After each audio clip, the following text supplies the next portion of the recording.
Bible మహత్తర కథ మన ప్రయాణానికి స్వాగతం.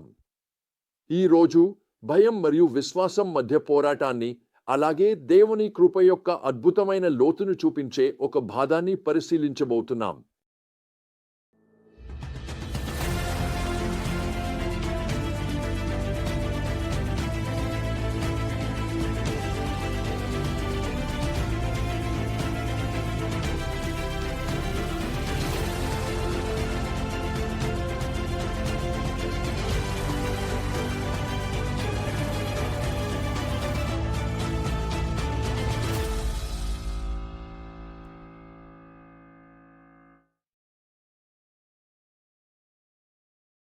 ఆదికాండం కుటుంబం దేవుని మానవజాతి కోసం ప్రణాళికలో కేంద్ర భాగంగా ఉంది. ఏదెన్ తోటలో మొదటి వివాహం నుండి అబ్రహాం సంతతి జనాంగాలకు ఆశీర్వాదంగా మారుతుందనే వాగ్దానం వరకు దేవుడు తన విమోచన ప్రణాళికను మానవ సంబంధాల ద్వారా నెరవేర్చుతున్నాడు. ఆ సంబంధాల మధ్యలో వివాహం ప్రధానమైనది. భర్త మరియు భార్య మధ్య ఉన్న పవిత్రమైన బంధం. ఆదికాండము 20లో మనం అబ్రహాం సారాను గెరార్ ప్రాంతంలో చూస్తాము. అక్కడ అబ్రహాం భయానికి గురవుతాడు. గెరార్ ప్రజలు దేవుని గౌరవించరని భయపడి అబ్రహాం తన సంబంధాన్ని గురించి అర్ధ సత్యాన్ని చెబుతాడు. ఆమె నా అక్క అని చెప్పాడు. ఆదికాండము 20:02. ఇది ఆశ్చర్యకరమైన డెజావో. అబ్రహాం ఈజిప్టులో చేసిన అదే మోసాన్ని మనకు గుర్తు చేస్తుంది. కాని ఈసారి హాని జరిగే ముందు దేవుడు జోక్యం చేసుకుంటాడు. స్వప్నంలో గెరార్ రాజైన అబీమెలెక్కు దేవుడు హెచ్చరిస్తాడు, సారాను తీసుకోవడం పాపమని, ఎందుకంటే ఆమె వివాహిత స్త్రీ. అబీమెలెక్ వ్యవహరించినవాడు కలత చెందాడు. అబ్రహామును ప్రశ్నించి, నీవు మాకు ఏమి చేశావు? నేను నీకు ఏమి అపరాధం చేశాను? నీవు నన్ను మరియు నా రాజ్యాన్ని గొప్ప దోషంలోకి నెక్కను? ఆదికాండము 20:09. సమాధానం అతని మోసానికి కారణాన్ని వెల్లడిస్తుంది. భయం. అతడు భయపడ్డాడు. గెరార్లో భయభక్తి లేకపోవడం వల్ల సారా కారణంగా తనను చంపేస్తారని. ఇది ఒక స్పష్టమైన గుర్తు. అబ్రహాం వంటి విశ్వాస మహానుభావులు కూడా మనం ఎదుర్కొనే భయాలు, అనుమానాలతో పోరాడతారనే విషయం. ఆశ్చర్యకరమైన విషయం ఉంది. అబ్రహాం విఫలమైన సమయంలో కూడా దేవుని కృప ప్రకాశిస్తుంది. అతను కేవలం సారాను రక్షించడమే కాకుండా వివాహ పవిత్రతను కాపాడతాడు. అలాగే అబీమెలెక్కు అసాధారణమైన దయను చూపిస్తాడు. అబీమెలెక్కు స్వప్నంలో ప్రత్యక్షమై నిజాన్ని వెల్లడించి అతను పాపం చేయకుండా అడ్డుకుంటాడు.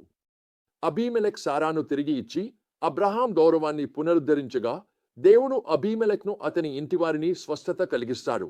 మహిళలు మళ్లీ గర్భం దాల్చగలిగేలా చేస్తాడు.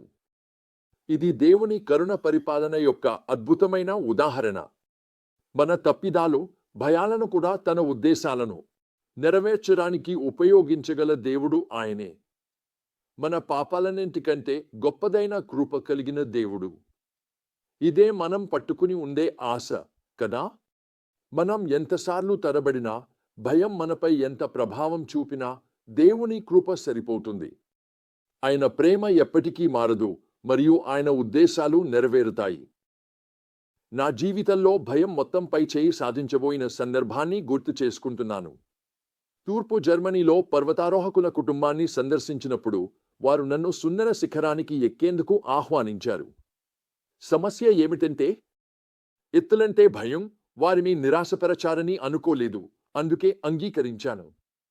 బాగానే సాగుతున్నాయి. కానీ చివరి 50 మీటర్లకు చేరుకున్నప్పుడు పరిస్థితి మారిపోయింది. ఆ మార్గం పూర్తిగా రాళ్లుగా మారిపోయింది. మేము రాళ్లను పట్టుకుని పైకి ఎక్కాల్సి వచ్చింది. అంతలోనే నా లోపలేదో తెగిపోయినట్లు అనిపించింది. నేను భయభ్రాంతుడనయ్యాను. నా స్నేహితులు పైకి చేరుకుని దృశ్యాన్ని ఆస్వాదించారు. నేను కనిపించకపోవడంతో ఆశ్చర్యపోయారు. నన్ను కదలలేని గడ్డకట్టినట్లు కనుగొన్నారు. నా వేళ్లను రాయిపై నుంచి వదిలించి నన్ను తీసుకురావాల్సి వచ్చింది. అది నా జీవితంలో అవమానకరమైన ఒకటి, కాని అది నాకు ఒక ముఖ్యమైన పాఠాన్ని నేర్పింది. భయం చాలా శక్తివంతమైనది. అది మనలను అచేతనంగా మార్చగలదు, గడ్డకట్టిపోయేలా చేయగలదు. దేవుడు మన కోసం సిద్ధం చేసిన అద్భుతమైన ఎత్తులు, దృశ్యాలను అనుభవించకుండా మనలను అడ్డుకోగలదు. దీనికి పరిష్కారం పరిపూర్ణమైన ప్రేమ 1 యోహాను 4:18 ప్రేమలో భయం ఉండదు, కానీ పూర్తి ప్రేమ భయాన్ని పారద్రోలుతుంది. పూర్తి ప్రేమను ఎక్కడ కనుగొనగలం?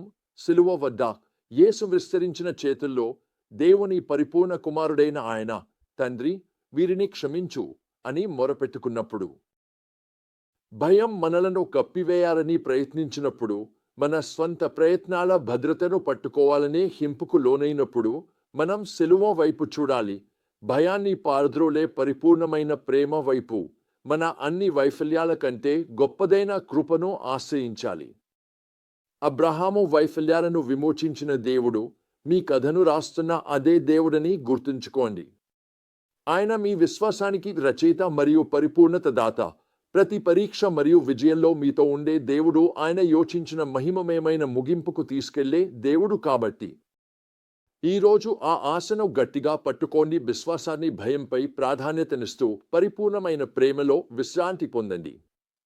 మరియు కృప యొక్క దేవుడు మీ పోరాటాలను కూడా తన మహిమను ప్రతిబింబించే కృప యొక్క అద్భుతమైన నేస్తాన్ని నేయడానికి ఉపయోగిస్తారని నమ్మండి.